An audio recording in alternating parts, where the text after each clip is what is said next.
Delegate troop tuition. Delegate, delegate, delegate, delegate. ચાલો મિત્રો, આજે આપણે પ્રશ્ન 11 માટે ઉપયોગી પ્રશ્ન સોલ્વ કરવાનો છે. પ્રકરણ 10 વર્તુળનો આ પ્રશ્ન પૂછાય છે. બરાબર, તો આજે આપણે 11 માટે ઉપયોગી પ્રશ્ન સોલ્વ કરીએ. પહેલો પ્રશ્ન છે મિત્રો, આપેલ આકૃતિમાં વર્તુળની ત્રિજ્યા ખાલી જગ્યા સેમી થાય. માર્ચ 2022માં પૂછાયેલો પ્રશ્ન છે મિત્રો કે આપેલ આકૃતિમાં વર્તુળની ત્રિજ્યા ખાલી જગ્યા સેમી થાય. હવે અહીંયા તમે જો ત્રિજ્યાનું માપ આપણે શોધવાનું છે, એટલે આટલું માપ આપણે અહીંથી શોધવાનું છે. બરાબર, આને વર્તુળની ત્રિજ્યા કહેવાય. હવે અહીંયા આપણી પાસે કાટકોણ ત્રિકોણ છે. જો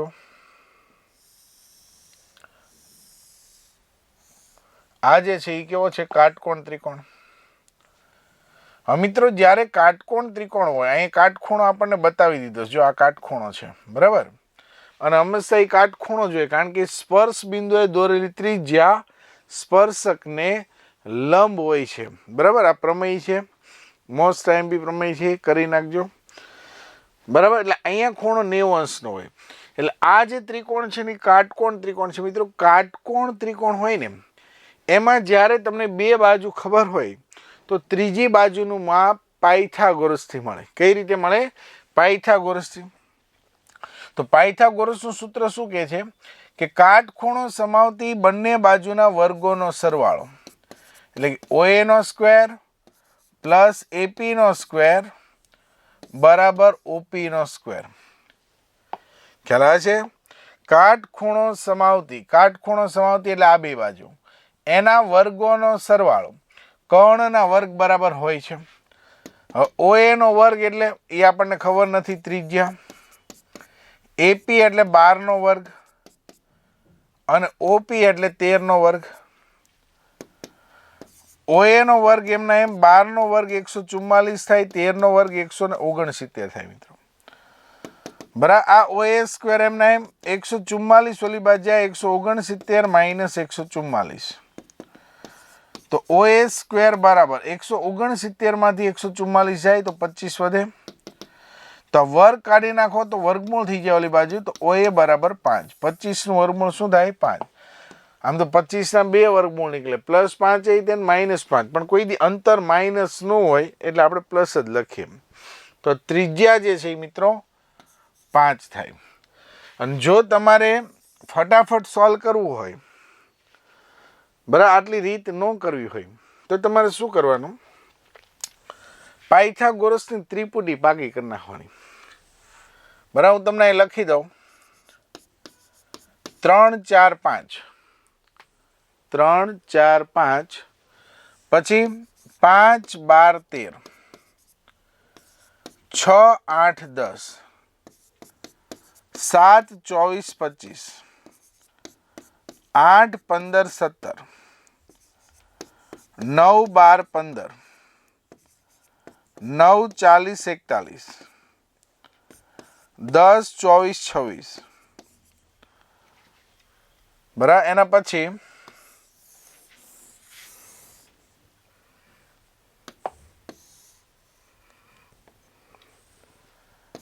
12 16 20, 12 16 20, પછી 15 20 25. બરાબર, પછી 20 21 29. બરાબર, આ બધી જે છે મિત્રો પાયથાગોરસની ત્રિપુટી છે. એટલે કે બે બાજુ ખબર હોય તો કર્ણનું માપ મળી જાય. આ કાટખૂણો સમાવતી બે બાજુ છે, આ ત્રીજું જે છે એ કર્ણનું માપ છે. માની લો કે આ 3 અને કર્ણ 5 આપ્યો હોય તો 4 થાય. જો અહીં આપણને કર્ણ 13 આપ્યો છે ને એક બાજુ 12 છે, 13 અને 12, તો આ 13 અને 12 તો એના ઉપરથી આ મળી જાય 5. તો મોઢે કરી શકાય. બરાબર, તો આ તમારે યાદ રાખવાની છે. યાદ કેમ રાખવી એ સમજાવું. તો પહેલા આ તો યાદ રહી જાય 3 4 5. ખ્યાલ આવે છે? તો એના ડબલ કરો તો 3 દુ 6, 4 દુ 8, 5 દુ 10, 6, 8, 10 એટલે આ યાદ રહી ગઈ. 3 ગણા કરો તો 3 તેરી 9, 3 ચોક 12, 3 પંચા 15 એટલે આ યાદ રહી ગઈ. 4 ગણા કરો તો 4 તેરી 12, ચોકે ચોકે 16, 4 પંચા 20 એટલે યાદ રહી ગઈ. આ યાદ રહી ગઈ. 5 ગણા કરો 5 તેરી 15, 5 ચોક 20, પચો પચો 25 એટલે 15, 20, 25 આ યાદ રહી ગઈ. ખ્યાલ આવે છે? તો આ એક યાદ રાખવાથી આ 5 યાદ રહી ગઈ. પછી બીજી યાદ રાખવા કઈ 5, 12, 13 તો આને ડબલ 10, 24, 26 તો આ યાદ રહી જાય. ખ્યાલ આવે છે? તો હવે તમારી યાદ કેટલી રાખવાની રહી? જો આટલી તો યાદ રહી ગઈ તમને. તો હવે તમારે એક 7, 24, 25, 8, 15, 17, 9, 40, 41 એક 7, 8 અને 9 વાળી યાદ રાખવાની, બરાબર, અને એક 20 વાળી યાદ રાખવાની. ખ્યાલ આવે છે? તો આને 2 થી 3 વખત લખો એટલે આ યાદ રહી જાય. તો ફટાફટ તમે MCQમાં સોલ્વ કરી શકો. એના પછીનો પ્રશ્ન જોઈએ મિત્રો. બરાબર, આપણો આમાં જવાબ કયો થશે? 5. જો O કેન્દ્રવાળા વર્તુળને P માંથી દોરેલા સ્પર્શકો P અને PB વચ્ચે 80 અંશનો ખૂણો રચાતો હોય તો ખૂણો POA બરાબર ખાલી જગ્યા છે. આ પણ પ્રશ્ન માર્ચ 2022માં પૂછાયેલો છે. જો O કેન્દ્રવાળા વર્તુળને, આ એક O કેન્દ્રવાળું શું છે? વર્તુળ છે. બિંદુ P માંથી દોરેલા સ્પર્શક, અહીંયા બિંદુ P છે. આ P માંથી એક સ્પર્શક દોરેલો છે અહીંયા PA અને બીજો સ્પર્શક છે PB. બરાબર, સ્પર્શક એટલે સ્પર્શી રેખા, રેખાખંડ, કિરણ દોરો એટલે એ સ્પર્શક કહેવાય. જો O કેન્દ્રવાળા વર્તુળને P બિંદુમાંથી દોરેલા સ્પર્શકો P અને PB વચ્ચેનો 80 અંશનો ખૂણો રચાતો એટલે આ બે વચ્ચેનો ખૂણો આપણને આપી દીધો 80 અંશ. તો ખૂણો POA શોધો. POA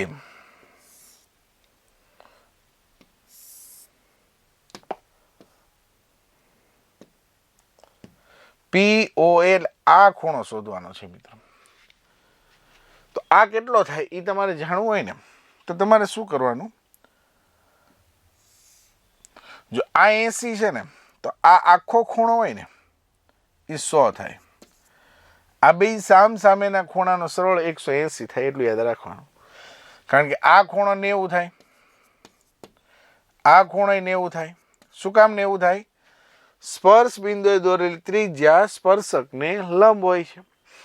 આ 90, 90, 180 બરાબર. ચતુષ્કોણના 4 ખૂણાનો સરવાળો કેટલો હોય? 360 હોય. 180 તો આ જ થઈ ગયા, તો આ બેનો સરવાળો 180 જ થાય. આ 80 હોય તો આ 100 જ થાય. હવે આ 100 થયો આખો, તો આ બે 50-50 થાય. કારણ કે આ બે ત્રિકોણો છે ને મિત્રો એકરૂપ હોય, બરાબર. આ બે ત્રિકોણ એકરૂપ હોય એટલે POA આ ખૂણો જે છે એ કેટલો થશે? 50 થશે. ખ્યાલ આવે છે? ચાલો એના પછીનો પ્રશ્ન. બે સમકેન્દ્રીય વર્તુળોની ત્રિજ્યા 29 સેમી અને 20 સેમી છે. બરાબર, આ બે સમકેન્દ્રીય વર્તુળ, આ એક વર્તુળ, આવું નવું આપણે એક બીજું દોરીએ.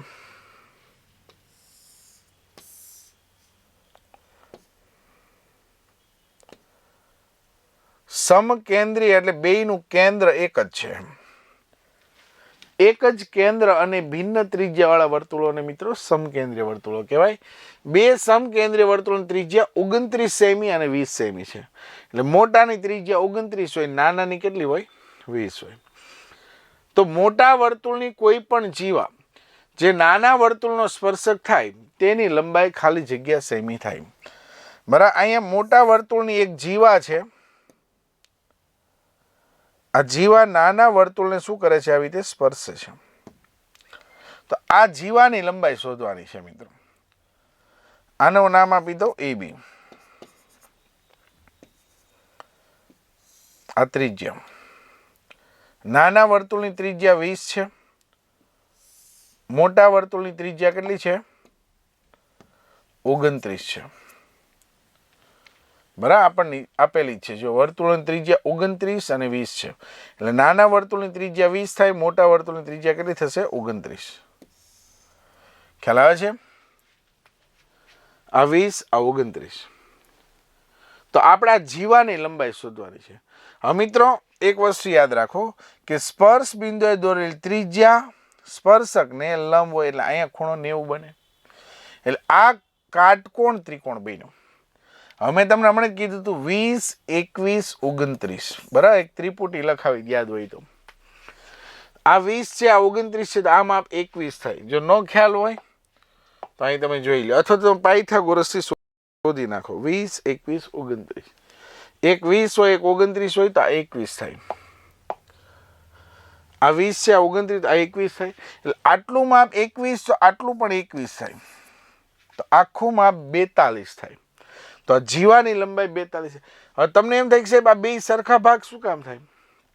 તો એક નિયમ છે. શું નિયમ? કેન્દ્રમાંથી જીવા પર દોરેલો લંબ જીવાને દુભાગે છે. કેન્દ્રમાંથી જીવા પર દોરેલો લંબ જીવાને દુભાગે એટલે આ બે ભાગ થયા 21, 21. એટલે આખું માપ જે જીવાનું છે ને 42 થાય. કેટલું થાય? 42. તો તેની લંબાઈ ખાલી જગ્યાએ સેમી થાય. તો આપણે લખવાનું 42 સેમી થાય. ખ્યાલ આવે છે? ચાલો એના પછીનો પ્રશ્ન.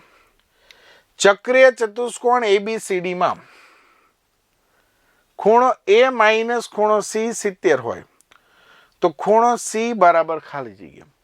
પહેલા તો ચક્રીય ચતુષ્કોણ કોને કહેવાય એ સમજી લ્યો. આ એક વર્તુળ છે.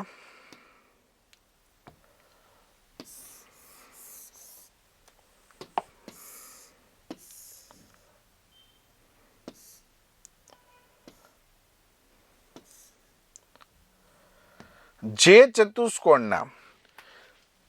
ચતુષ્કોણના ચારે ચાર શિરોબિંદુઓ વર્તુળ ઉપર આવેલા હોય તો એને કહેવામાં આવે ચક્રીય ચતુષ્કોણ. એટલે આ ચતુષ્કોણ છે અને ચક્રીય ચતુષ્કોણ કહેવાય. બરાબર, વ્યાખ્યા યાદ રહી ગઈ કે જે ચતુષ્કોણના ચારે ચાર શિરોબિંદુઓ વર્તુળ પરના બિંદુઓ હોય તો તેવા ચતુષ્કોણને ચક્રીય ચતુષ્કોણ કહેવાય. હવે તમારે એક નિયમ યાદ રાખવાનો છે કે ચક્રીય ચતુષ્કોણના સામ સામેના ખૂણા પૂરક હોય છે. કેવા હોય છે? પૂરક. એટલે કે આ ખૂણો A અને ખૂણો C છે એ સામ સામેના ખૂણા છે. આ બેયનો સરવાળો 180 હોય. એ જ રીતે ખૂણો B અને ખૂણો D છે. આ બેયનો સરવાળો પણ કેટલો હોય? 180 હોય. તો આપણે યાદ રાખો ખૂણો A અને ખૂણો C નો સરવાળો 180 હોય તો ખૂણો A પ્લસ ખૂણો C બરાબર 180 લખાય. રકમમાં આપણને ખૂણો A માઇનસ ખૂણો C 70 આપેલો છે. બસ બીજું કાંઈ નથી કરવાનું, ખાલી લોપ કરવાનો છે. આ પ્લસ અને આ માઇનસ બે ઉડાડી દો. આપણે C શોધવું તો એક કામ કરીએ, A ઉડાડી દઈએ. આ પ્લસના માઇનસ કરી નાખો, માઇનસના પ્લસ, પ્લસના માઇનસ. ખ્યાલ આવે છે? તો શું થશે? આ ખૂણો A અને ખૂણો A આ બે ઉડી જશે. પ્લસ ખૂણો C પ્લસ ખૂણો C એટલે અહીંયા 2 ખૂણો C થઈ જશે. 180 માંથી 70 જાય તો 110 વધે. તો ખૂણો C બરાબર 110 ના છેદમાં 2. તો ખૂણો C બરાબર 55 અંશ. તો આપણને કીધું હતું ખૂણો C શોધો તો જવાબ આપણો થશે 55.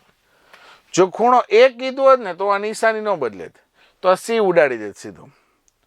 તો અહીંયા થાય 2 ખૂણો A બરાબર 180 માં 70 ઉમેર એટલે 250. 250 ના અડધા 125 તો જવાબ C આવે. જો ખૂણો A માં ગયો હોત તો. ખ્યાલ આવે છે? ચાલો એના પછીનો પ્રશ્ન. 10 સેમી ત્રિજ્યાવાળા વર્તુળને દોરેલ બે સ્પર્શકો વચ્ચેનો ખૂણો 60 અંશનો હોય તો તે દરેક સ્પર્શકની લંબાઈ ખાલી જગ્યા સેમી હોય. શું કહે છે મિત્રો? ધ્યાનથી સમજો. આ 10 સેમી ત્રિજ્યાવાળું વર્તુળ છે. એના અહીંયા બે સ્પર્શક દોરેલા છે. આ એક સ્પર્શક છે.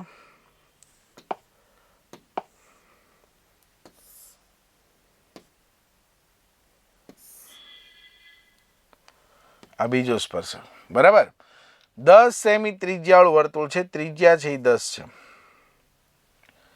10 સેમી ત્રિજ્યાવાળા વર્તુળને દોરેલા બે સ્પર્શક વચ્ચેનો ખૂણો 60 હોય. એટલે આ ખૂણો છે એ 60 અંશનો હોય. તો આ સ્પર્શકની લંબાઈ કેટલી હોય આપણને એવું કહે છે. બરાબર. કેવી રીતે શોધશું મિત્રો એ જોઈએ. આપણને આ ત્રિજ્યાનું માપ આપી દીધું છે. આટલું માપ કેટલું છે?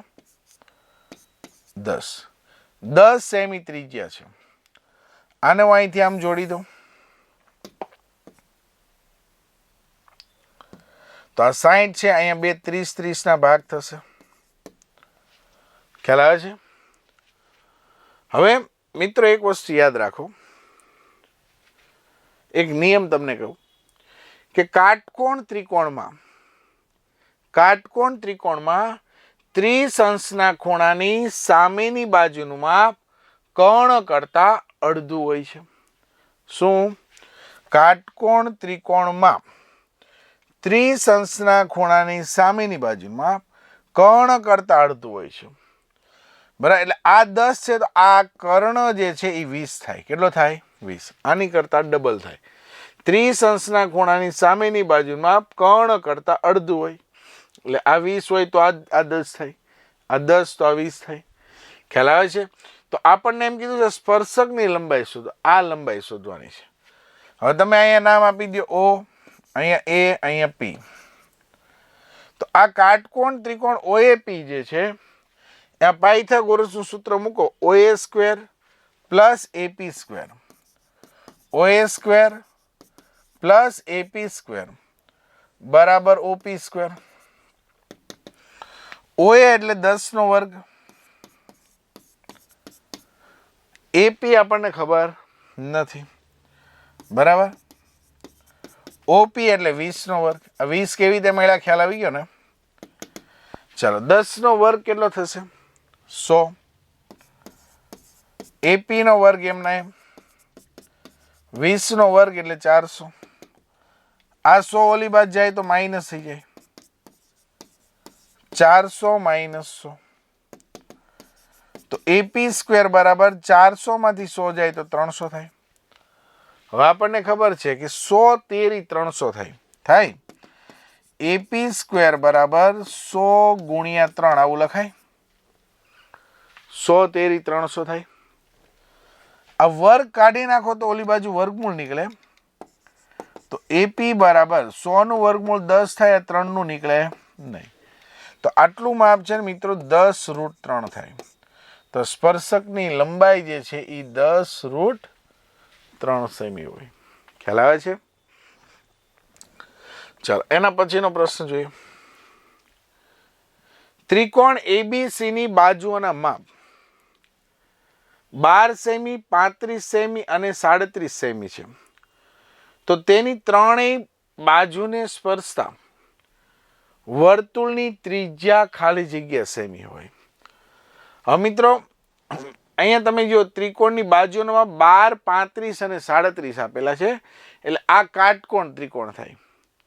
બરાબર. શું કામ કાટકોણ ત્રિકોણ થાય? તમે જો 12 નો વર્ગ કરશો અને 35 નો વર્ગ કરશો, બેયના વર્ગોનો સરવાળો કરશો ને તો તમને 37 નો વર્ગ મળી જશે. બરાબર. એટલે કે કાટખૂણો સમાવતી બે બાજુના વર્ગોનો સરવાળો કરો તો કર્ણનો વર્ગ મળી જશે.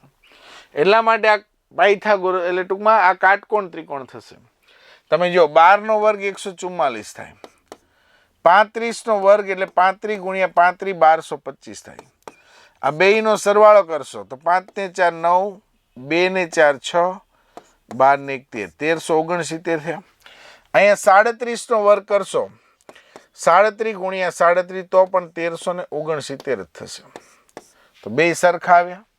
તો એનો અર્થ આ જે છે એ કાટકોણ ત્રિકોણની વાત છે. ભલા એ લખ્યું છે ત્રિકોણ ABC, કયો ત્રિકોણ છે એ નથી કીધું, પણ 12, 35, 37 એ ત્રિપુટી છે. આ એક લખ્યું હોય તો લખી નાખજો યાદ રાખવા માટે. હવે આપણને એમ કે છે ત્રણેય બાજુઓને સ્પર્શતા વર્તુળની ત્રિજ્યા શોધો. આ કાટકોણ ત્રિકોણ છે. બરાબર. આ કાટકોણ ત્રિકોણ મેં દોર્યો જો.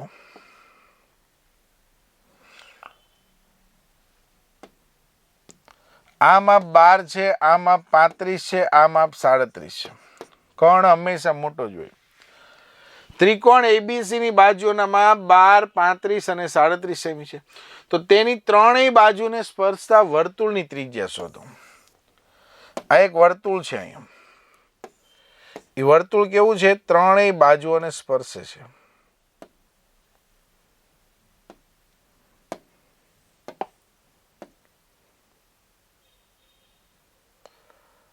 આ રીતનું વર્તુળ છે.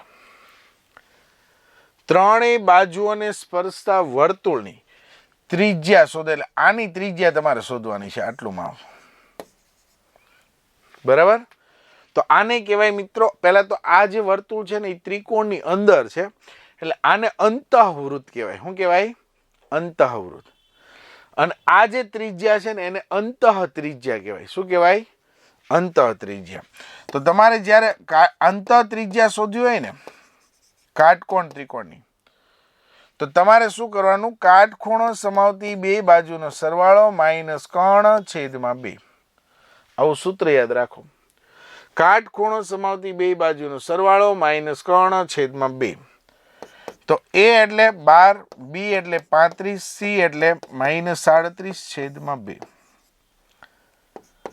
બરાબર? 12 માં 35 ઉમેરો એટલે 47. 47 માંથી 37 જાય તો 10. 10 ભાગ્યા 2 એટલે કેટલા થાય? 5. તો આ ત્રિજ્યાનું માપ છે ને 5 સેન્ટીમીટર હોય. કેટલું હોય? 5 સેન્ટીમીટર. ખ્યાલ આવે? સાવ સહેલું છે. શું કર્યું? આ બેયનો સરવાળો કર્યો, એમાંથી આ બાદ કરવાનો અને એની ભાગ્યા 2 કરવાનો. ખ્યાલ આવે છે? એટલે તમને અંતઃ ત્રિજ્યા મળી જાય. બરાબર? ખ્યાલ આવે છે? ચાલો એના પછીનો પ્રશ્ન જોઈએ. ચતુષ્કોણ ABCD એ વર્તુળને પરિગત છે.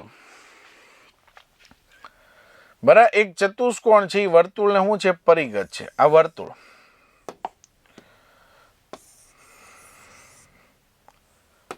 એક આ રીતનો ચતુષ્કોણ છે.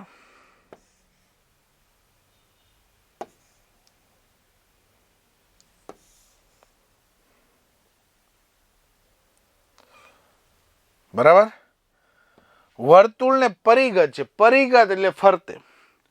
બરાબર? વર્તુળની ફરતે ચતુષ્કોણ ABCD છે. બરાબર? અહીંયા હું લખી નાખું A, B, C અને D. ચતુષ્કોણ ABCD એક વર્તુળને પરિગત છે.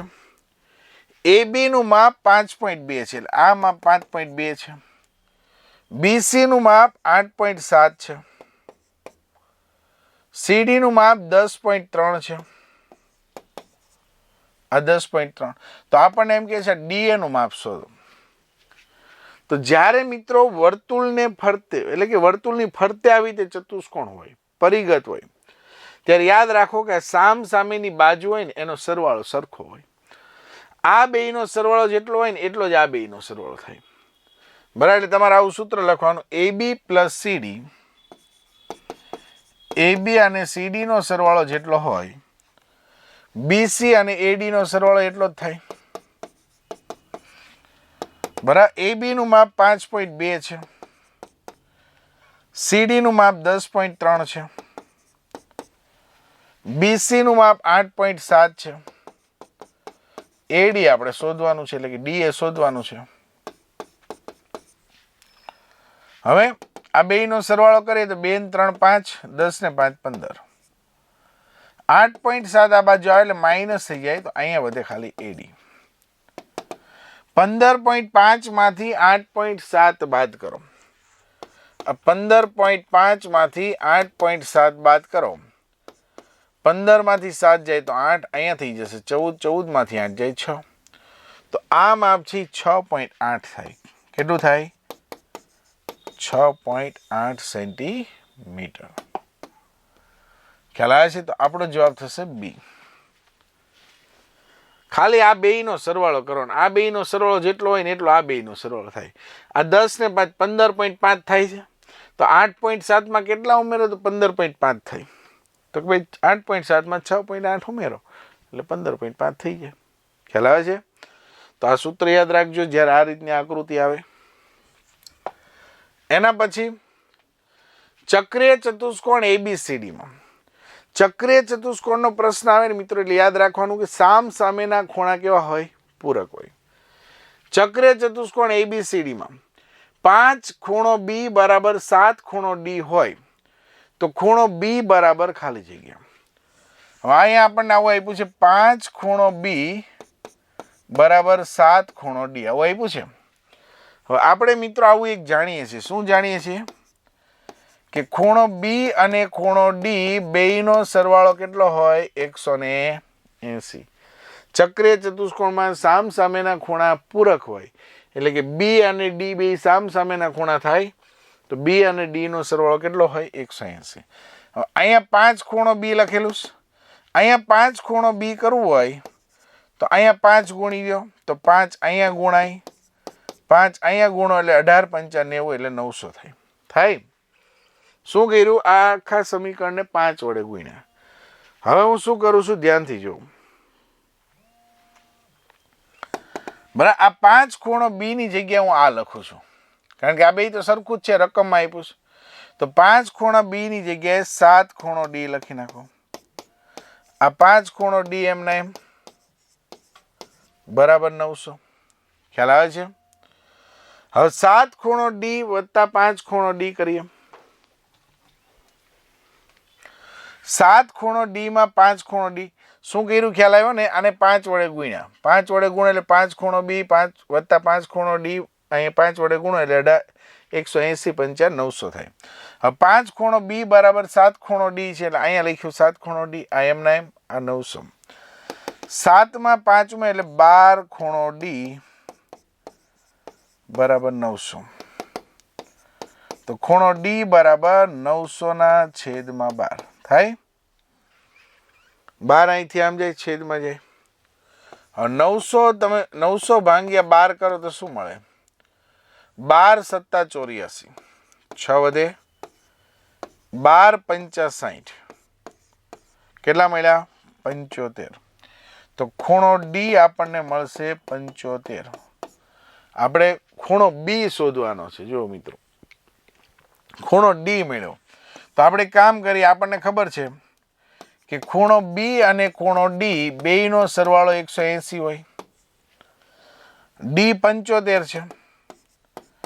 આ B એમના એમ D ની જગ્યાએ 75 બરાબર 180. 75 ઓલી બાદ જાય તો માઇનસ થઈ જાય.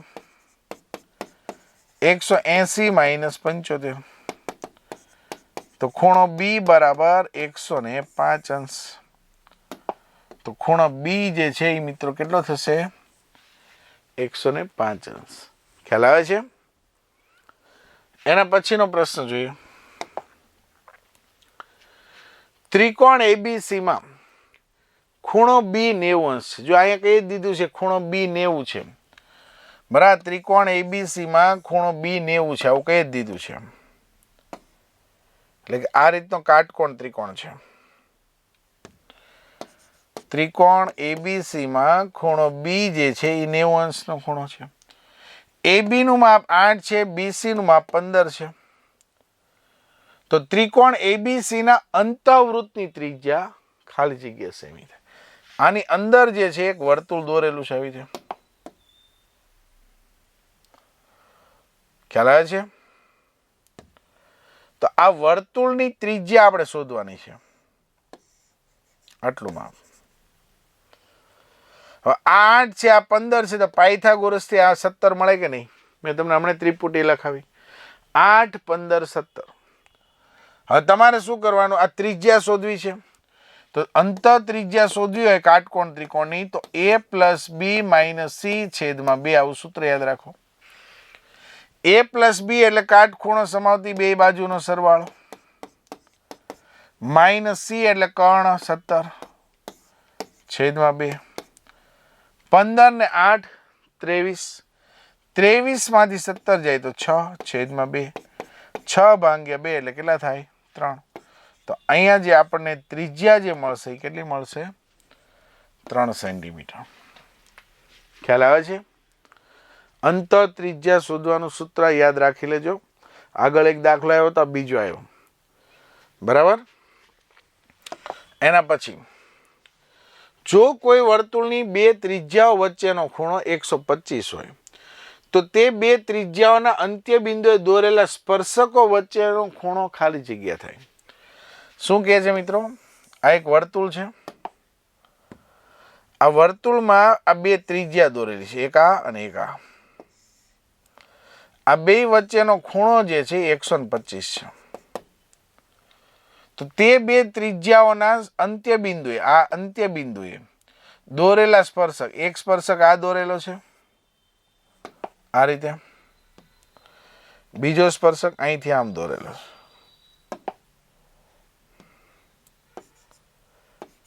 બરાબર, આ બે સ્પર્શકો વચ્ચેનો જે ખૂણો છે આ ખૂણો શોધવાનો છે. તો તમારે એટલું યાદ રાખવાનું આ બે ખૂણા જે છે ને એનો સરવાળો 180 હોય. આ 125 છે તો આ 55 થાય. કેટલા થાય? 55. તો આ અંત્ય બિંદુએ દોરેલા બે સ્પર્શકો વચ્ચેનો ખૂણો કેટલો થશે? 55. બરાબર. ચાલો એના પછીનો પ્રશ્ન. ઓ કેન્દ્રિત વર્તુળના સ્પર્શક PQ નું સ્પર્શ બિંદુ Q છે તથા QR એ વર્તુળનો વ્યાસ છે. જો ખૂણો POR બરાબર 140 હોય તો ખૂણો OPQ બરાબર ખાલી જગ્યા થાય. બરાબર. ઓ કેન્દ્રિત વર્તુળના, આ એક વર્તુળ છે ઓ કેન્દ્રિત. ઓ કેન્દ્રિત વર્તુળના સ્પર્શક PQ નું સ્પર્શ બિંદુ Q છે. બરાબર. એક સ્પર્શક છે,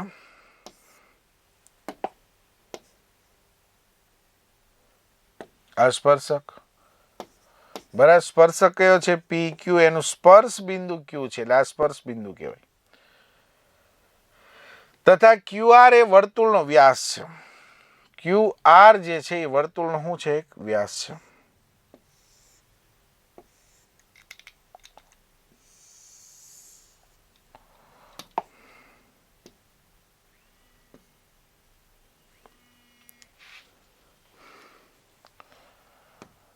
QR જે છે એ વર્તુળનો વ્યાસ છે.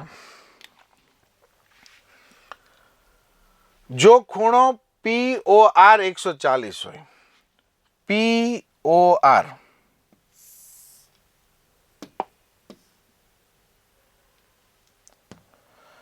આ ખૂણો 140 છે તો ખૂણો OPQ શોધો. OPQ એટલે આ ખૂણો શોધવાનો છે. હવે આપણને આ તો ખબર જ છે કે આ તો 90 જ થાય. સ્પર્શ બિંદુએ દોરેલ ત્રિજ્યા સ્પર્શકને લંબ હોય એટલે આ 90 થાય. આ 140 છે ને મિત્રો, તો આ ખૂણો 40 થાય. કારણ કે અહીં તમે જુઓ અર્ધવર્તુળ બન્યું. અર્ધવર્તુળ જ્યારે બનતું હોય ને 180 ડિગ્રીનું હોય. અર્ધવર્તુળ કેટલા ડિગ્રીનું હોય? 180 ડિગ્રી. આ બે ખૂણા છે ને રૈખિક જોડના ખૂણા કહેવાય. રૈખિક જોડના ખૂણા પૂરક હોય. આ 140 તો આ 40 થાય. હવે તમને ખબર છે મિત્રો, ત્રિકોણ હોય ને, ત્રિકોણના ત્રણેય ખૂણાનો સરવાળો કેટલો હોય? 180 હોય. આ 90 છે, 90 ને 40 કેટલા થયા? 130. તો આ જે ખૂણો છે એ 50 થાય. 50 40 90 90 90 180. તો આ ખૂણો આપણે જે શોધવાનો હતો એ કેટલો થશે? 50 અંશ. ખ્યાલ આવે છે? એના પછીનો પ્રશ્ન જોઈએ મિત્રો. ઓ કેન્દ્ર અને 9 સેમી ત્રિજ્યાવાળા વર્તુળની બહારના ભાગમાં રહેલ બિંદુ A માંથી, બરાબર, ઓ કેન્દ્ર છે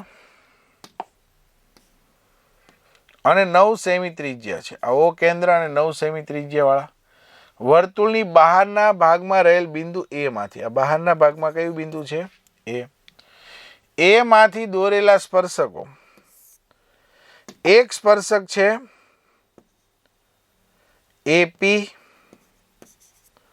અને બીજો સ્પર્શક છે AQ. વર્તુળને P અને Q બિંદુએ સ્પર્શે છે. P અને Q બિંદુએ સ્પર્શે. OA બરાબર 15 સેમી છે. OA એટલે આ માપ 15 સેમી છે. તો એપી પ્લસ એક્યુ બરાબર ખાલી જગ્યા. એપી અને એક્યુ આ બેયનો સરવાળો કેટલો થાય એમ કહે છે. તો પહેલા તો મિત્રો એટલું યાદ રાખો કે વર્તુળની બહારના બિંદુમાંથી દોરેલા બંને સ્પર્શકની લંબાઈ સમાન હોય. એટલે આ માપ જેટલું હોય ને એટલું જ માપ આ હોય. એટલે આ માપ જેટલું મળે એનું ડબલ કરી નાખો એટલે તમને આ એપી પ્લસ એક્યુ મળી જાય. હવે આપણને ત્રિજ્યા આપેલી છે 9, એટલે આ 9 થાય. અહીંયા ખૂણો 90 બને. આ 9 છે, આ 15 છે, તો પાયથાગોરસથી આ માપ 12 મળે. 9, 12, 15 મેં હમણાં ત્રિપુટી લખાવી. આ 12 હોય તો આ પણ 12 થાય, કારણ કે 12ના બિંદુમાંથી દોરેલા બે સ્પર્શકની લંબાઈ સમાન હોય. તો 12 માં 12 ઉમેરો એટલે કેટલા થાય? 24. તો એપી પ્લસ એક્યુ બરાબર કેટલા થશે? 24. ચાલો એના પછીનો પ્રશ્ન. પી કેન્દ્રવાળા એક વર્તુળનો વ્યાસ 40 સેમી છે. આ પી કેન્દ્રવાળું એક વર્તુળ છે, એનો વ્યાસ 40 સેમી છે. એટલે વ્યાસ 40 હોય ને તો ત્રિજ્યા 20 થાય. વર્તુળ પરના બિંદુ એ માંથી, આ વર્તુળ ઉપર એક બિંદુ અહીંયા છે એ માંથી ત્રિજ્યા લખી નાખું છું અહીં 20. વ્યાસ 40 છે એટલે ત્રિજ્યા 20 થાય. વર્તુળ પરના બિંદુ એ માંથી દોરેલ આ એક સ્પર્શક આમ દોરેલ છે, બરાબર. સ્પર્શક પરનું બિંદુ અહીંયા બી છે, અહીંયા બી છે. એબી નું માપ 21 છે, આ માપ 21 છે. તો પી નું બી થી અંતર ખાલી જગ્યા સેમી થાય. એટલે આટલું અંતર આપણે શોધવાનું છે. હવે આપણને ખબર છે મિત્રો આ કાટકોણ ત્રિકોણ થાય કે નહીં? આ 20 છે, આ 21 છે, તો પાયથાગોરસથી આ માપ 29 મળે. ત્રિપુટી મેં પહેલા જ લખાવી, યાદ કરો. તો આ માપ 29 થાય. તો આપણો જવાબ થશે 29. ખ્યાલ આવે છે? ચાલો એના પછીનો પ્રશ્ન. ચતુષ્કોણ એબીસીડી એક વર્તુળને પરિગત છે. હવે પરિગત શબ્દ આવે ને, વર્તુળને પરિગત એટલે હું સામ સામેની બાજુનો સરવાળો સરખો હોય. એબી અને સીડી નો સરવાળો જેટલો હોય એટલો જ તે બીસી અને એડી નો સરવાળો હોય. બરાબર. આ જે ચતુષ્કોણ હોય, ચતુષ્કોણમાં 4 બાજુ હોય, આ એ બી સી ડી, આ 4 શિરોબિંદુ લ્યો તો એબી અને સીડી નો જેટલો સરવાળો હોય એટલો જ સરવાળો બીસી અને એડી નો સરવાળો થાય. આટલું યાદ રાખવાનું. તો એબી નું માપ 7.2 છે, બરાબર. બીસી નું માપ આપણને આપ્યું છે 8.5. ડીએ નું માપ 6.9 છે અને સીડી આપણે શોધવાનું છે. આ સીડી એમના એમ 7.2 આમ જાય. પહેલા આપણે એમને રાખીએ 7.2 પ્લસ સીડી. 8.5 માં 6.9 ઉમેરો. 5 ને 9 14 નો ચોગડો વધ્યો 1. 8 ને 1 9 ને 6 15. 15.4 થાય. ખ્યાલ આવે છે? હવે આ 7.2 આમ જશે તો માઇનસ થઈ જશે. તો સીડી બરાબર 15.4 માઇનસ 7.2. તો સીડી નું માપ 4 માંથી 2 જાય તો 2, 15 માંથી 7 જાય તો 8. તો સીડી નું માપ 8.2 સેન્ટીમીટર થાય મિત્રો. તો આપણો જવાબ આ થશે. ખ્યાલ આવે છે? આવો દાખલો પણ અગાઉ આવી ગયો હતો. બરાબર. વચ્ચે વચ્ચે અલગ અલગ દાખલા આવે ને એટલે મજા આવે. શું કામ? કારણ કે આપણે પાછું રિવિઝન થઈ જાય.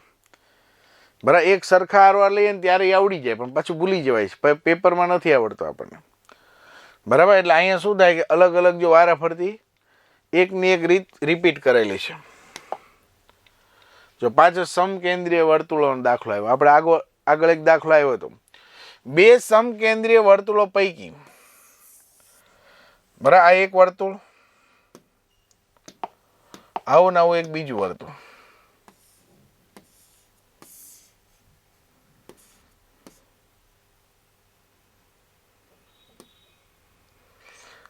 બરાબર. આને સમકેન્દ્રીય વર્તુળ કહેવાય, જે બેયનું કેન્દ્ર એક જ છે.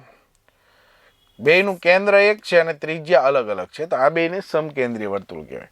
બે સમકેન્દ્રીય વર્તુળો પૈકી મોટા વર્તુળની બે જીવાઓ AB અને CD નાના વર્તુળને સ્પર્શે છે. બરાબર, આ એક જીવા છે.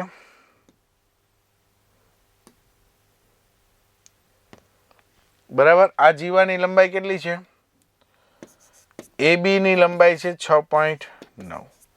ચાલો બીજી એક જીવા અહીંયા સ્પર્શે છે.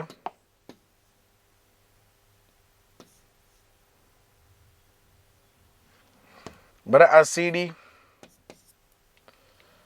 બરાબર, બે જીવો AB અને CD નાના વર્તુળને સ્પર્શે છે. જો AB 6.9 હોય તો CD નું માપ કેટલું થાય? તો આ માપ તે મિત્રો 6.9 જ થાય. કેટલું થાય?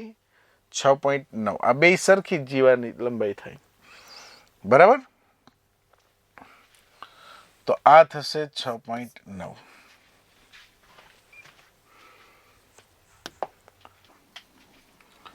વર્તુળની બહારના બિંદુ P માંથી દોરેલ બે સ્પર્શકો વર્તુળને A અને B માં સ્પર્શે છે. જો ખૂણો PAB 45 અંશ હોય તો ખૂણો PBA બરાબર ખાલી જગ્યા. આ એક વર્તુળ છે. વર્તુળની બહારના બિંદુ P માંથી, આ બહારનું બિંદુ P છે, P માંથી દોરેલા બે સ્પર્શકો. આ એક સ્પર્શક છે A1 એવા બીજો સ્પર્શક.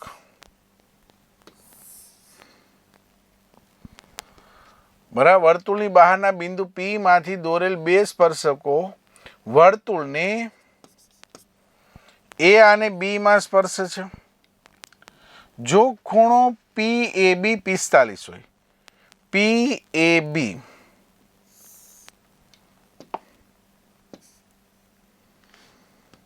આ ખૂણો જે છે એ મિત્રો 45 અંશનો છે, તો ખૂણો PBA બરાબર ખાલી જગ્યા PBA, આ ખૂણો શોધવાનો છે. બરાબર મિત્રો, હવે તમે ધ્યાનથી સમજજો. એક નિયમ શું કહે છે કે વર્તુળની બહારના બિંદુમાંથી દોરેલા બે સ્પર્શકોની લંબાઈ કેવી હોય છે? સમાન હોય છે.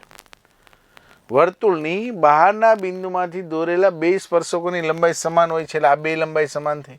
હવે તમે એક 9મા ધોરણમાં એક નિયમ ભણી ગયા, તમને યાદ હોય તો, કે કોઈ ત્રિકોણમાં બે બાજુ સરખી હોય ને તો બેયની સામેના ખૂણા સરખા થાય. તમે જો અહીંયા બે બાજુ સરખી છે, આ ત્રિકોણ દેખાઈશ, આ બે બાજુ સરખી હોય તો આની સામેનો ખૂણો 45 હોય તો આની સામેનો ખૂણો આ 45 જ થાય કે નહીં? તો આ ખૂણો જે છે PBA 45 અંશ થાય. બોલો, સમજાય છે? ચાલો એના પછીનો પ્રશ્ન. આ નિયમ બધા મિત્રો આવડવા જોઈએ. બરાબર, દાખલો તો પરીક્ષામાં કેવો પૂછાય એનું કંઈ નક્કી ન હોય. આ બધું આપણે સોલ્વ કરીએ પણ આની જેવું પૂછાય, આવા નિયમ આવે, તમારે સમજવું પડે બધું. બરાબર, આ બધું બદલાઈ જાય. ખૂણા 72 ની બદલે 27 કરી નાખે તો આપણે દાખલાની બદલાઈ જશે. એટલે કોઈ વિદ્યાર્થીએ ગોખવું નહીં, પહેલા સમજવું બધું. PA અને PBA P કેન્દ્રિત વર્તુળની ત્રિજ્યાઓ છે. બરાબર, આ એક P કેન્દ્ર છે, એની બે ત્રિજ્યા છે PA અને PB. બરાબર, આ એક PA ના PB. બરાબર, બે ત્રિજ્યાઓ છે. A અને B આગળના સ્પર્શકો. આ A આગળ એક સ્પર્શક છે,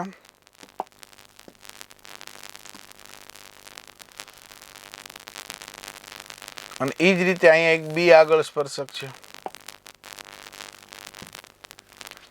સ્પર્શકો M બિંદુમાં છેદે છે, એટલે અહીંયા M બિંદુમાં છેદે છે.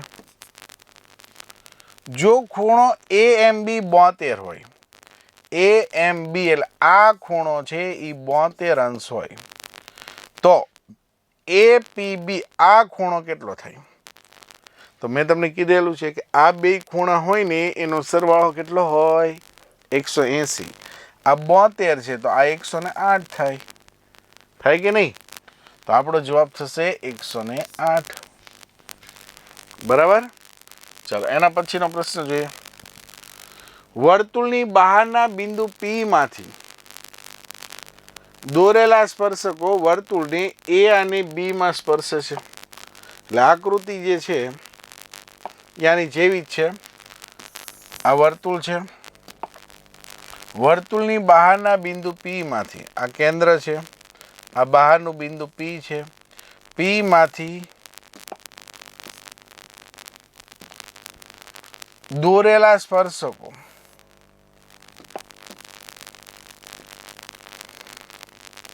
વર્તુળને A અને B માં સ્પર્શે છે. અહીંયા A અને B માં સ્પર્શે છે.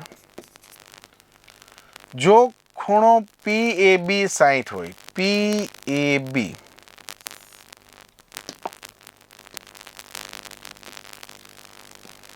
આ ખૂણો મિત્રો આપણને 60 આપી દીધો છે અને PA નું માપ 6.5 છે. PA નું માપ 6.5 છે. તો આપણને એમ કે છે AB નું માપ કેટલું હોય? AB એટલે આ માપ શોધવાનું છે. હવે પહેલા તો મિત્રો એક વસ્તુ સમજો, આ ખૂણો કેટલો છે? 60 છે. વર્તુળની બહારના બિંદુ P માંથી દોરેલ સ્પર્શકો વર્તુળને A અને B માં સ્પર્શે છે. ખૂણો PAB 60 છે. હવે આપણને ખબર છે મિત્રો કે આ બે બાજુ સરખી હોય. શું કામ? કારણ કે વર્તુળની બહારના બિંદુમાંથી દોરેલા બે સ્પર્શકોની લંબાઈ કેવી હોય? સમાન હોય. એટલે આ બે બાજુ સરખી હોય તો આની સામેનો ખૂણો 60 હોય તો આની સામેનો ખૂણો 60 થાય. નિયમ શું? કે ત્રિકોણમાં બે બાજુ સરખી હોય તો બેયની સામેના ખૂણા સરખા થાય. બરાબર. તો આ બે બાજુ તો સરખી શું કામ થઈ? વર્તુળની બહારના બિંદુમાંથી દોરેલા સ્પર્શકોની લંબાઈ સમાન હોય. આ બે હંમેશા સમાન હોય. તો આની સામેનો ખૂણો 60 હોય તો આની સામેનો ખૂણો 60 થાય. આ 60 તો આ 60 જ થાય. કારણ કે ત્રિકોણના ત્રણ ખૂણાનો સરળ કેટલો હોય? 180 હોય. ખ્યાલ આવે છે? તો ત્રણેય ખૂણા 60 થાય એટલે આ ત્રિકોણ કેવો થાય? સમકોણ ત્રિકોણ. એટલે કે સમબાજુ પણ કહેવાય આને. બરાબર. એટલે ત્રણેય બાજુ સરખી થાય. આ 6.5, આ 6.5 અને આ પણ 6.5. જ્યારે ત્રણેય ખૂણા 60 હોય ને મિત્રો ત્યારે સમબાજુ ત્રિકોણ બને. અને સમબાજુ ત્રિકોણ હોય ને એના ત્રણેય ખૂણા 60 હોય, ત્રણેય બાજુ સરખી હોય. આ 6.5 થાય, આ 6.5 થાય અને આ પણ 6.5 જ થાય. ખ્યાલ આવે છે? ચાલો એના પછી ત્રિકોણ ABC ની બાજુઓનું માપ 11, 60 અને 61 છે. 11, 60, 61 હોય ને મિત્રો તો તેના અંતઃવૃત્તની ત્રિજ્યા શોધો. તો આ કાટકોણ ત્રિકોણ છે. A + B - C / 2. બરાબર. આ કાટકોણ ત્રિકોણ છે કેમ ખબર પડી? 11 નો વર્ગ કરો, 60 નો વર્ગ કરો અને બેયનો સરવાળો કરો એટલે 61 નો વર્ગ આવી જશે. બરાબર. આ બે બાજુના વર્ગોનો સરવાળો કરો અને આનો વર્ગ કરો. બે જો હરખું થાય તો એ કાટકોણ ત્રિકોણ થાય. હવે કાટકોણ ત્રિકોણમાં અંતઃ ત્રિજ્યા શોધવી હોય તો આ સૂત્ર યાદ રાખો. A + B - C / 2. આ એક ત્રિપુટી ઓલામાં લખી નાખજો 11, 60, 61. બરાબર. અહીંયા A ની જગ્યાએ 11, B ની જગ્યાએ 60, C ની જગ્યાએ 61 / 2. 11 ને 60, 71, 71 માંથી 61 જાય 10, 10 ભાગ્યા 2 એટલે કેટલા થશે? 5. તો આપણને કીધું છે અંતઃ ત્રિજ્યા કેટલી થશે? 5. અંતઃવૃત્તની ત્રિજ્યા 5 થશે. આ એક સૂત્ર યાદ રાખવાનું છે તમારે. અંતઃ ત્રિજ્યા શોધવાનો દાખલો પૂછાય ને, કાટકોણ ત્રિકોણની અંતઃ ત્રિજ્યા શોધવાનો દાખલો પૂછાય. કાટખૂણો સમાવતી બે બાજુનો સરવાળો માઇનસ કર્ણ છેદમાં 2. બરાબર.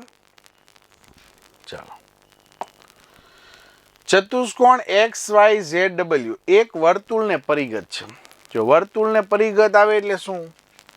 મેં તમને કીધું આ ચતુષ્કોણ છે. કયો છે? XYZW વર્તુળની ફરતે છે. તો આ સામસામેની બાજુ હોય ને XY અને ZW એનો સરવાળો જેટલો હોય ને એટલો જ તે YZ અને XW નો હોય. YZ અને XW નો. હવે અહીંયા આપણને એક્સ વાય આપેલું છે 8.3, વાય ઝેડ આપેલું છે 12.5, ઝેડ ડબલ્યુ આપેલું છે 9.4 અને આપણને કીધું એક્સ ડબલ્યુ શોધો. ખ્યાલ આવે છે? આવા દાખલા કેટલા? ત્રીજો કે ચોથો દાખલો આવ્યો મિત્રો. 3 ને 4 7, 8 ને 9 17, બરાબર 17.7. આ 12.5 આ બાજુ જાય માઇનસ થઈ જાય, એક્સ ડબલ્યુ એમના એમ. 7 માંથી 5 જાય તો 2, 17 માંથી 12 જાય તો 5, તો એક્સ ડબલ્યુ બરાબર 5.2. ખ્યાલ આવે છે? તો આપણો જવાબ થશે 5.2. એના પછીનો પ્રશ્ન, બે સમાન વર્તુળો પરસ્પર આર બિંદુએ બહારથી સ્પર્શે છે. બે સમાન વર્તુળો છે એટલે આ વર્તુળ જેવડું છે ને મિત્રો,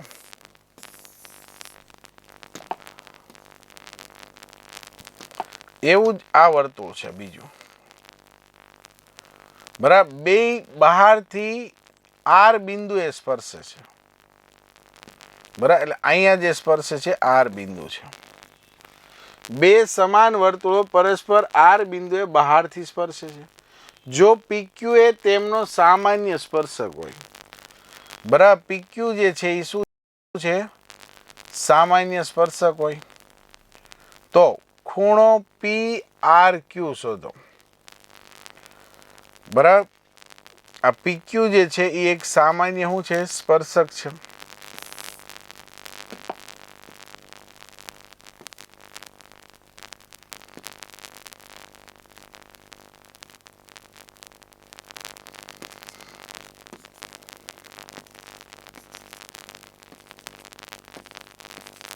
બરાબર. આ સ્પર્શક આનોય છે અને આનોય છે એટલે પીક્યુ જે છે એ સામાન્ય સ્પર્શક છે. તો ખૂણો પી આર ક્યુ શોધો, પી આર ક્યુ.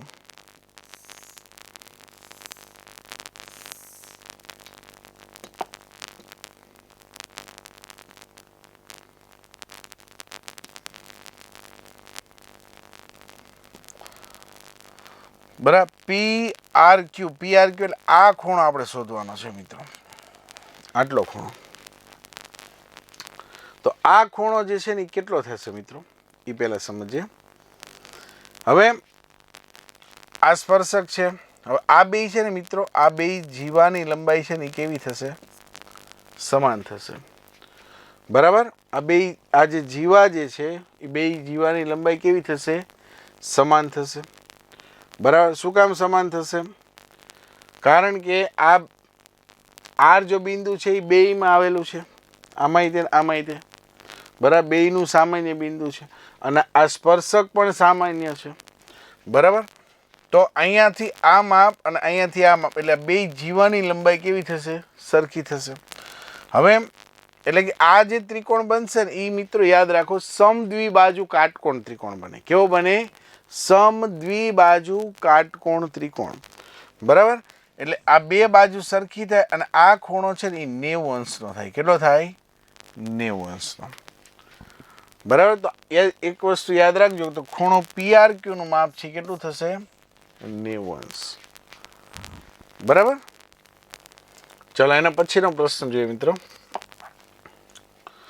ઓ કેન્દ્રિત વર્તુળના બિંદુ પી માંથી દોરેલા સ્પર્શક પીક્યુ છે, બરાબર. આ ઓ કેન્દ્રિત વર્તુળ છે.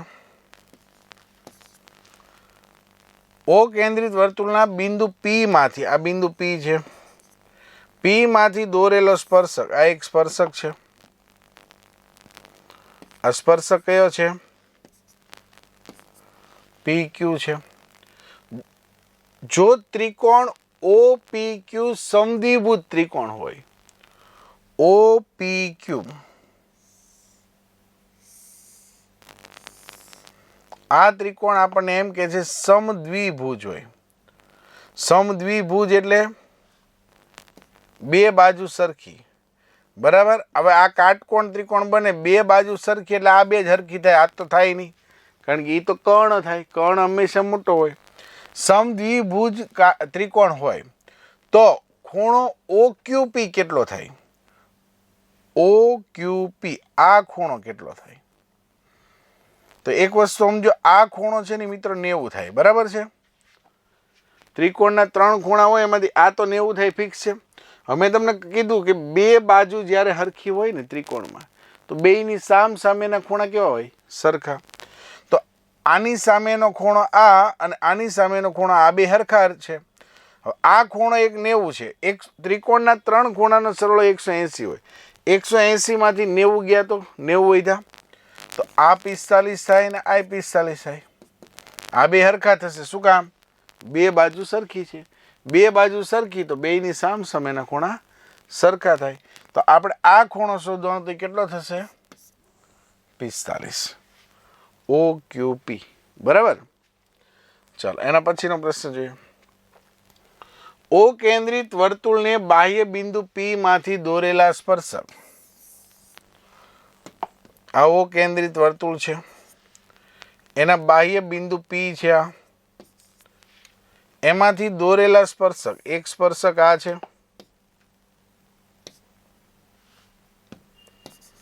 PA અને બીજો સ્પર્શક આ છે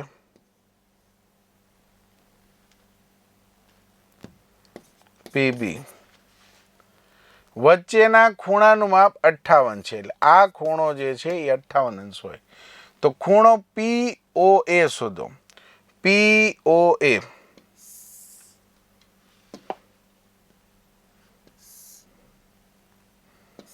આ ખૂણો શોધવાનો છે. POA એટલે આ ખૂણો. મિત્રો આ ખૂણો 58 છે, તો એટલી જ બુદ્ધિ હાલે. આ ખૂણો કેટલો થશે? બરાબર. આ બે ખૂણાનો સરવાળો 180 હોય મેં કીધું હતું. આ 58 છે. 180 માંથી તમે શું કરો? 58 બાદ કરી નાખો. 17 માંથી 5 જાય તો 12, 122 થાય. આ 122 છે તો આના અડધા કરો, 61 આ થાય ને 61 આ થાય. તો આ ખૂણાનું માપ કેટલું થશે? 61. ખ્યાલ આવે છે? ચાલો એના પછીનો પ્રશ્ન.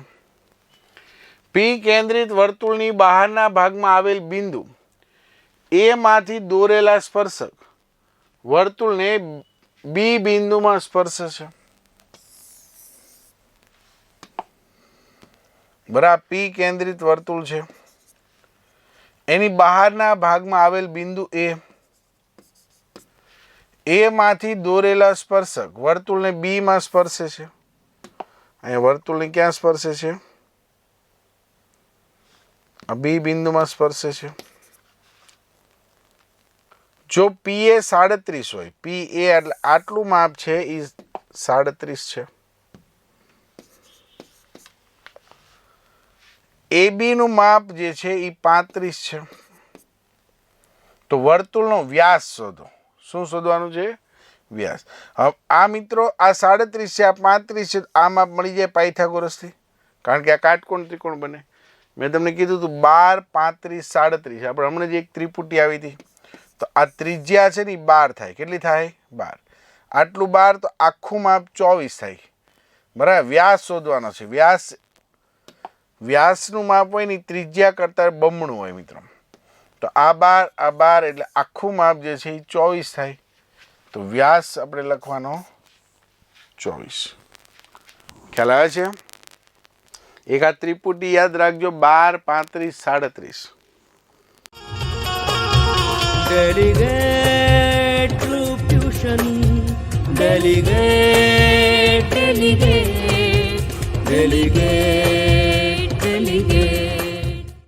ચાલો મિત્રો, આજે આપણે પ્રશ્ન 12 માટે ઉપયોગી પ્રશ્ન એટલે કે આંકડા શાસ્ત્રનો એક પ્રશ્ન કરવાનો છે. બરાબર. 1 માર્કમાં કેવું પૂછાઈ શકે. પ્રશ્ન 12 માટે ઉપયોગી પ્રશ્ન જોઈએ. પહેલો પ્રશ્ન છે, જો કોઈ આવૃત્તિ વિતરણ માટે m બરાબર 15 હોય, x બાર 18 હોય, તો z બરાબર ખાલી જગ્યા થાય.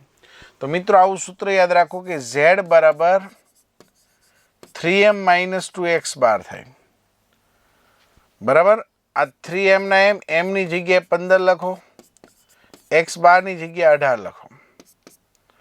15 તેરી 45, 18 દુ 36. 45માંથી 36 જાય તો કેટલા વધે? 9. તો આપણો જવાબ કેટલો થશે? 9. ખ્યાલ આવે છે? ચાલો એના પછીનો પ્રશ્ન, જો કોઈ માહિતી માટે સિગ્મા એફઆઈ એક્સઆઈ બરાબર 840 હોય અને સિગ્મા એફઆઈ બરાબર 30 હોય તો એક્સ બાર બરાબર ખાલી જગ્યા, એક્સ બાર એટલે મધ્યક થાય મિત્રો. તો આનું સૂત્ર યાદ રાખો, સિગ્મા એફઆઈ એક્સઆઈ છેદમાં સિગ્મા એફઆઈ, એક સૂત્ર આવું છે બરાબર. આ સૂત્ર યાદ રાખો. અહીંયા તમારે ખાલી 840 લખવાના છે, અહીંયા 30 લખવાના છે. આ મીંડું મીંડું ઉડી ગયા. 84 ભાગ્યા 3 કરો એટલે 28 આવે. 28 તેરી 84. તો આપણો જવાબ થશે 28. ખ્યાલ આવે છે? ચલો એના પછીનો પ્રશ્ન, પ્રચલિત સંકેત મુજબ જો એ બરાબર 42.5, સિગ્મા એફઆઈ ડીઆઈ 23 અને સિગ્મા એફઆઈ બરાબર 20 હોય તો એક્સ બાર બરાબર ખાલી જગ્યા. તો એક મધ્યકનું આવું સૂત્ર આવે છે, એક્સ બાર બરાબર A plus sigma FI DI છેદમાં સિગ્મા એફઆઈ. એક આ સૂત્ર યાદ રાખો. એની જગ્યાએ લખો 42.5, sigma FI DI 23, sigma FI 20. જે છે એ ખાલી કિંમત જ મૂકવાની છે મિત્રો, આમાં કાંઈ બુદ્ધિ જ નથી વાપરવાની. આ સૂત્ર એક પાકું કરવાનું છે બરાબર. હવે 42.5 એમના એમ 23 ભાગ્યા 20 બરાબર. આ 23 ભાગ્યા 20 કરો તો કેટલા થાય? જો 20 એકા 20, 3 વધ્યા, ઉપર કાંઈ નથી, મીંડું ઉતારો તો અહીં પોઈન્ટ આવે. 20 એકા 20, 10 વધ્યા, ઉપરથી મીંડું ઉતારો, 20 પંચા 1.15. 42.5 માં 1.15 ઉમેરો. આ 42.5 છે એમાં 1.15 ઉમેરો. હંમેશા યાદ રાખવાનું, પોઈન્ટની નીચે પોઈન્ટ મૂકીને જ સરવાળા કરવાના. આ 5 એમના એમ, 5 ને 1 6, 2 ને 1 3 ને 4 ને 4. તો 43.65. ખ્યાલ આવે છે? તો આપણો જવાબ આ થશે. એના પછીનો પ્રશ્ન મિત્રો, પ્રચલિત સંકેત મુજબ એ 25 છે, સિગ્મા એફઆઈ 50 છે, સિગ્મા એફઆઈ યુઆઈ 16 છે, એચ 10 હોય તો એક્સ બાર બરાબર કેટલા? તો એક સૂત્ર આવું યાદ રાખો, એક્સ બાર બરાબર A plus sigma FI UI છેદમાં સિગ્મા એફઆઈ ગુણ્યા એચ. આ મધ્યકનું ત્રીજું સૂત્ર આવ્યું. 3 સૂત્રો વારા ફરતી આવી ગયા બરાબર. એ છે, એની જગ્યાએ 25 લખવાના છે, સિગ્મા એફઆઈ યુઆઈ 16 છે, સિગ્મા એફઆઈ 50 છે અને એચ એટલે 10 છે બરાબર. આ મીંડું મીંડું ઉડી ગયા. 25 એમના એમ, 16 ભાગ્યા 5 એટલે 32 ભાગ્યા 10. આના ડબલ 32, આના ડબલ 10. 32 ભાગ્યા 10 કરો એટલે 3.2 થાય. 25 માં 3.2 ઉમેરો તો 28.2 થાય. 25 ને 3 28. તો આપણો જવાબ થશે 28.2. ખ્યાલ આવે છે? એના પછીનો પ્રશ્ન, પ્રચલિત સંકેત મુજબ જો L બરાબર 70, H બરાબર 15, F1 બરાબર 12, F0 3, F2 6 તો બહુલક ખાલી જગ્યા. બહુલકને Z વડે દર્શાવે મિત્રો. તો ખાલી તમે સૂત્ર યાદ રાખો, Z બરાબર L plus F1 minus F0 છેદમાં 2F1 minus F0 minus F2 ગુણ્યા H બરાબર. L ની જગ્યાએ આપણે મૂકશું 70, F1 એટલે 12, F0 એટલે 3, આ 2F1 એટલે 12, F0 એટલે 3, F2 એટલે 6 અને ગુણ્યા H એટલે 15 બરાબર. આ 70 એમના એમ, 12 માંથી 3 જાય તો 9, 15 9 135 થાય ને. 12 માંથી 3 જાય 9, 9 ગુણ્યા 15, 15 9 135. અહીંયા આ 12 દુ 24, 24 માંથી 3 જાય તો 21, 21 માંથી 6 જાય તો 15, 15 ને 6 21 થાય. 15 નવા 135, તો 70 પ્લસ 9, 70 માં 9 ઉમેરો એટલે કેટલા થાય? 79. તો આપણો જવાબ થશે 79. ખ્યાલ આવે છે? એના પછીનો પ્રશ્ન, પ્રચલિત સંકેત મુજબ જો L બરાબર 75, N બરાબર 42, CF બરાબર 15, F બરાબર 12 અને H 5 હોય તો મધ્યસ્થ બરાબર ખાલી જગ્યા. મધ્યસ્થને M વડે દર્શાવાય. મધ્યસ્થનું સૂત્ર છે L plus N/2 minus CF upon F ગુણ્યા H. બરાબર મિત્રો, આ બધા દાખલા તમને એટલા માટે મૂકેલા છે કે સૂત્રોની બધા આવડી જાય. જો આ બધા સૂત્રો વારા ફરતી આવે છે, પહેલા મધ્યકના 3 આવી ગયા, એક બહુલકનો આવ્યો, હવે મધ્યસ્થનો આવ્યો. બરાબર, L ની જગ્યાએ મૂકશું આપણે 75, N/2, N એટલે 42/2 માઇનસ CF એટલે 15, F એટલે 12, H એટલે 5. 75 એમના એમ પ્લસ 42 ભાગ્યા 2 કરો એટલે 21 થાય. 21 માંથી 15 જાય તો 6. 42 ભાગ્યા 2 એટલે 21. 21 માંથી 15 જાય 6. 6 ના છેદમાં 12 ગુણ્યા 5 થાય. 6 એકા 6, 6 દુ 12. 5 ભાગ્યા 2, 5 રૂપિયાના 2 ભાગ કરો એટલે 2.5 રૂપિયા આવે. 75 માં 2.5 ઉમેરો એટલે 77.5. કેટલા થાય? તો આપણો જવાબ થશે 77.5. એના પછીનો પ્રશ્ન, જો અવલોકનો 36, x, 20, 28, 14 અને y નો મધ્યક 22 હોય તો x પ્લસ y કેટલા? મધ્યકનું એક સૂત્ર આવું યાદ રાખો અવર્ગીકૃત માહિતી માટે, સિગ્મા xi અપોન n. બરાબર, x બાર બરાબર અવલોકનનો સરવાળો છેદમાં અવલોકનની સંખ્યા. સિગ્મા એટલે સરવાળો, અવલોકનનો સરવાળો છેદમાં અવલોકનની સંખ્યા. હવે મધ્યક આપણને રકમમાં આપ્યો છે 22, એટલે અહીંયા 22 લખો. સિગ્મા xi એટલે અહીંયા લખશો આ 36 plus x plus 20 plus 28 plus 14 plus y છેદમાં ટોટલ સંખ્યા. કેટલી સંખ્યા છે? 1, 2, 3, 4, 5 ને 6 સંખ્યા છે, એટલે 6 લખ્યા. આ 6 આમ જશે તો 22 6 132 થાય. બરાબર, આ x અને y નો સરવાળો નહીં થાય એટલે x ને y એમના એમ રહેશે. બરાબર, આ 36 માં 14 ઉમેર એટલે 50, 50 માં 20 ઉમેર એટલે 70, 70 માં 28 ઉમેરો એટલે 98 થાય. 36 માં 14 ઉમેર એટલે 50, 50 ને 20 70, 70 માં 28 ઉમેર એટલે 98. આ x પ્લસ y એમને એમ. આ 98 આ બાજુ આવે તો 132 માઇનસ 98 બરાબર x પ્લસ y. 132 માંથી 98 જાય તો 34 વધે. તો x પ્લસ y ની કિંમત કેટલી થાય મિત્રો? 34. ખ્યાલ આવે છે?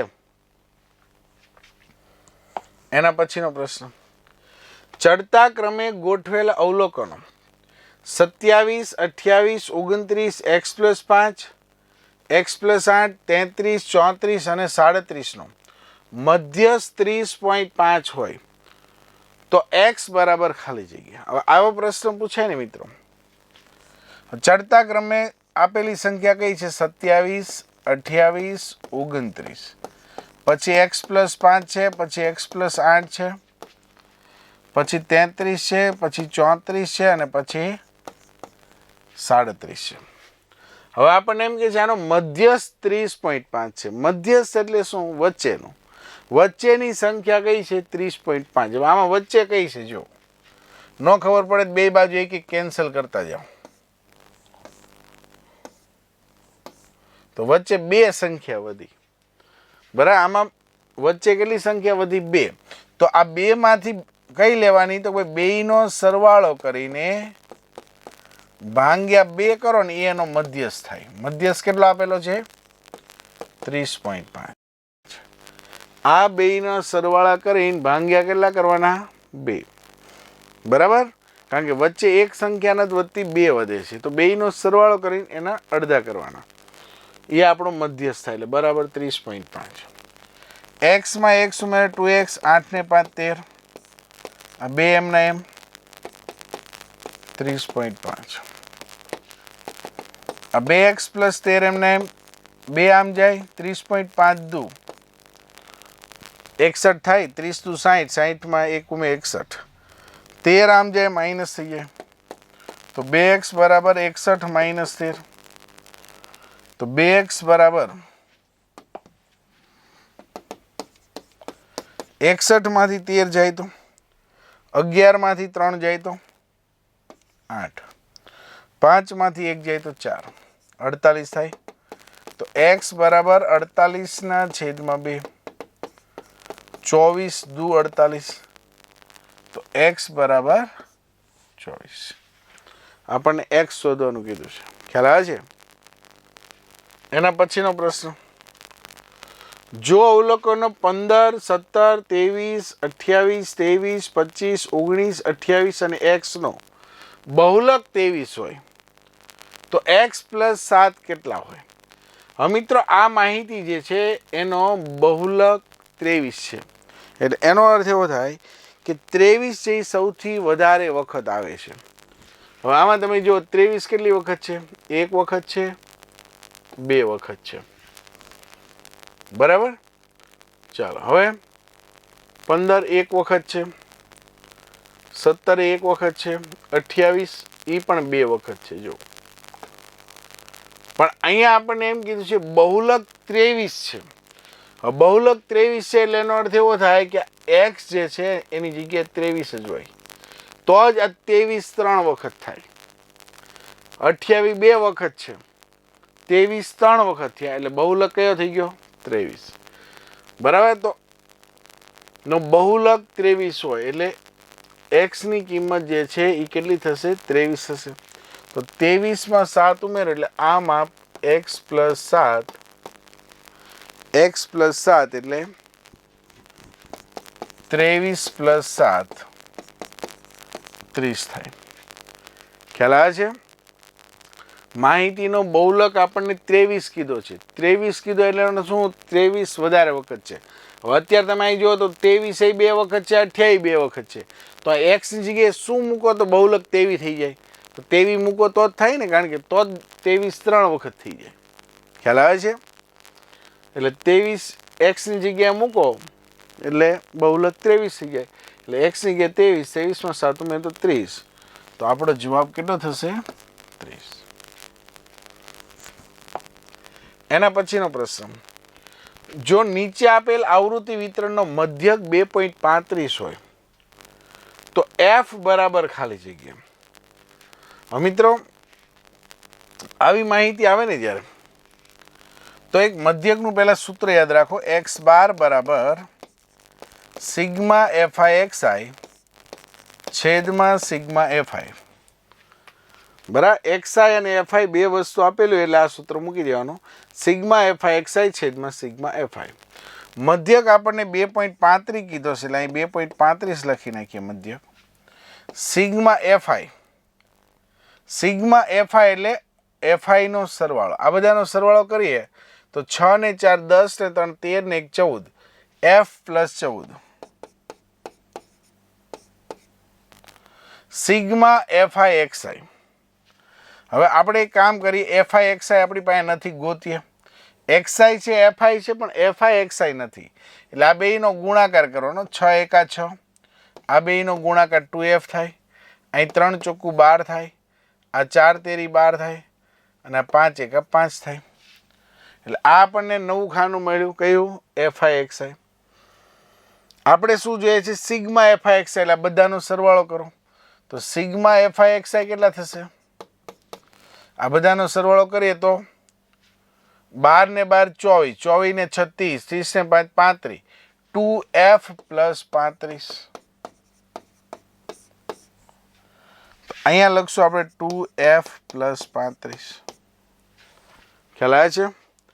હવે આ 2.35 છે, એનો આવું લખી શકું 235 ના છેદમાં 100, આ 2f પ્લસ 35 છેદમાં f પ્લસ 14 એમના એમ. આને અહીંથી આમ જવા દો તો અહીં ગુણાઈ જશે. કોની સાથે ગુણાઈ જશે? આની સાથે. 235f f પ્લસ 14 આમ જશે એટલે 235 સાથે ગુણાઈ જાય એટલે 235f 235 ગુણ્યા 14 કેટલા થશે? 235 દાન કરશો એટલે 2350 થાય. 4 પંચા 20 ની શૂન વધી આવી 2. 4 તેરી 12 ને 2 14 નો ચોગડો વધી આવી 1. 4 દો 8 ને 1 9. 0 4 ને 5 9 9 3 12 નો બગડો વધી 1 2 ને 1 3. કેટલા આવ્યા? 3290. બરાબર. 235 પ્લસ 235 ને 14 આરે ગુણો તો 3290. અહીંથી આમ જાય એટલે ગુણાઈ જાય 100 અને યારે ગુણો એટલે 100 ગુણ્યા 2 એટલે 200f થાય. 100 ને 35 આરે ગુણો એટલે 3500 થાય. ચાલો હવે આ 235f એમના એમ 200f આ બાજુ એટલે માઇનસ થઈ જાય. આ 3500 એમના એમ 3290 આમ જાય એટલે માઇનસ થઈ જાય. 235f માંથી 200f જાય તો 35f વધશે ખાલી. અને 3500 માંથી 3290 બાદ કરો એટલે 10 અને 200 210 વધશે. બરાબર. તો f બરાબર 210 ના છેદમાં 35. તો f બરાબર 35 છક 210. તો f ની જગ્યાએ કેટલા હોય? 6 હોય. તો આ 6 થશે. ખ્યાલ આવે છે? ચાલો હવે